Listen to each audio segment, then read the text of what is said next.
السلام علیکم، امید ہے آپ لوگ خیر خیریت سے ہوں گے۔ آج کی ویڈیو میں ہم بات کریں گے ٹیمازیپام ٹیبلٹ کے بارے میں، جو ایک نیند لانے والی دوا ہے اور بنزوڈائزپین کی کیٹیگری میں آتی ہے۔ اب اس کے یوزز کے بارے میں بات کرتے ہیں۔ اگر آپ کو نیند آنے میں مشکل ہو، بار بار جاگتے ہو یا نیند پوری نہ ہوتی ہو تو ٹیمازیپام تجویز کی جاتی ہے۔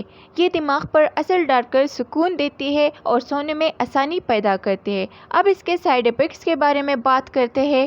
نیند آنا یا سستی، دن بھر رہنا، چکر آنا، یادداشت متاثر ہونا، چڑچڑاپن یا موڈ میں تبدیلی، منہ خشک ہونا، ہلکی سے چکر آنا، یہ سب اس کے سائیڈ ایفیکٹس ہیں۔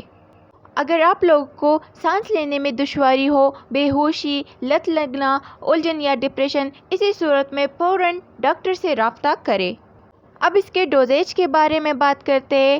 بالغ افراد عام طور پر رات کو سونے سے پہلے 30 منٹ پہلے 10 سے 20 ملی گرام دی جاتی ہے۔ بزرگ افراد یا جگر گردے کے مریضوں کے لیے کم خوراک دی جاتی ہے۔ دوا کا اثر 7 سے 8 گھنٹے تک رہتا ہے، اس لیے استعمال کے بعد مکمل نیند لینا ضروری ہے۔ حاملہ خواتین یا دودھ پلانے والی مائیں اسے استعمال نہ کریں جب تک ڈاکٹر اجازت نہ دے۔ یہ دوا لت لگا سکتی ہے، خاص طور پر اگر طویل عرصے تک استعمال کی جائے۔ اور سب سے اہم بات یہ ہے، دوا کو اچانک بند نہ کریں ورنہ ودرول سمپٹمز ہو سکتی ہے۔ اگر کوئی خوراک رہ جائے تو اگلے دن صرف مقررہ وقت پر ہی لیں، دگنا نہ کریں۔ ہر ایک دوا کو ڈاکٹر کے مشورے کے ساتھ استعمال کریں۔